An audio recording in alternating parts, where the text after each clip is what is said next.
All right, all you need is this travel ban distraction, whatever you want to call it, and whatever your views are on the subject. I'm not here to judge that. I am here to say that in the way that Washington becomes fixated on agenda and that sort of thing, it gets in the way of not only repealing and replacing health care, which is a big issue for Republicans, but down the road, those tax cuts. Now, remember, we were originally told that corporate tax cuts would come first, and then the changes in the marginal rates. Now we're told some of that could be pushed back. Reuters and other news organizations hinting that is a possibility here. But if it's a 2018 phenomenon, well, does that mean that this sell-off could be partly justified? Because the big bonus that Washington seemed to be poised to give Wall Street might be frittering away. To former UBS America's chairman, CEO Robert Wolf. Robert, how likely is that, do you think?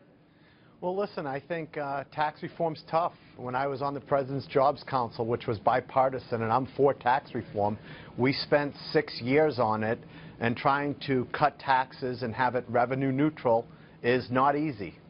So you think that that will be the battle? Because we're told among some Republicans, when it comes to tax cuts, it needn't be revenue neutral. They think that they can get the bang for the buck later, so they could swallow the fact it might be not revenue neutral in the beginning. What do you think of that? Well, that's accurate. I think with the Trump plan, the idea is to cut taxes and then use his growth projections to pay for the difference. But that being said, now you have to also include all the spending he wants to do, from military spending, infrastructure spending, the Mexican wall spending, and then you also are not cutting any of the social net, Medicare, Medicaid, or Social Security. That in itself would absolutely blow up the deficit. So I think that, you know, the growth projections can only cover a bit of it. And a lot of people don't agree with the growth projections to start. So I think that they have a lot of work ahead of themselves. And then, Neil, you and I chatted about, you know, trade and the idea of this border tax adjustment.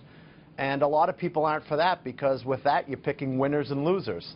And then all of a sudden someone says, wait a second, my corporate tax is going up because of this. I thought we were going down.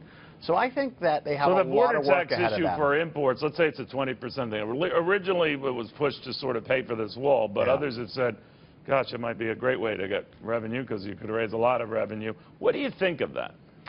I'm not really supportive of it, because places like retailers and auto manufacturers, you know, they'll end up having a higher cost of goods, and who do you think that gets passed to? It gets passed to the consumer. And we all have to remember 70+% of our GDP is the consumer. So these costs are being passed to someone.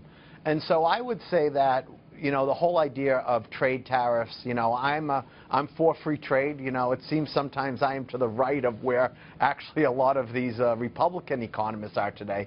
But I'm more for free trade. I'm for a corporate tax overhaul. I just am not for trade wars and tariffs. You know, Robert, I'd be curious. I know you're very close friends to the former President Barack Obama, and of course he's been on vacation, I assume still is. Golfing, which is something I wish I was with him. That you two have shared. And he's keeping a low profile. That's not unusual for a former president. But some in his party have been urging him to speak out against what's going on right now, that the travel ban, all these are tailor-made for a liberal to come out and say something, even though that might rankle those who think that a former president should stay quiet. What do you think? You know, I spoke to him a lot in his last 2 weeks in office, and I think the president truly believes that you have to transfer the power in a very peaceful way. I think he respected how Bush 43 did it with him. I don't think you'll see him, you know, ringing the bell on every instant that he may or may not disagree with President Trump. But he did posit the possibility that if it's really something he believes in, or really something that sticks at his craw, paraphrasing, he would say something. You know, I think the Dreamers Act would be something he would probably say something. But I think it's very tough for the former President of the United States to be the voice of opposition and not the face of opposition. So, and I don't think he's looking to be the face of opposition to the president. You know, they have their own little fraternity as well, Republican or Democrat. There's only 45 of them. And so they have their own fraternity, and I think he needs to figure out how to keep his voice out there, but not in the way that a lot of the Democrats would probably want him to do it. Yeah, only 5 men alive who've had that experience. Robert Wolf, thank you very, very much. Good seeing you again. Thanks, Neil. Great to see you.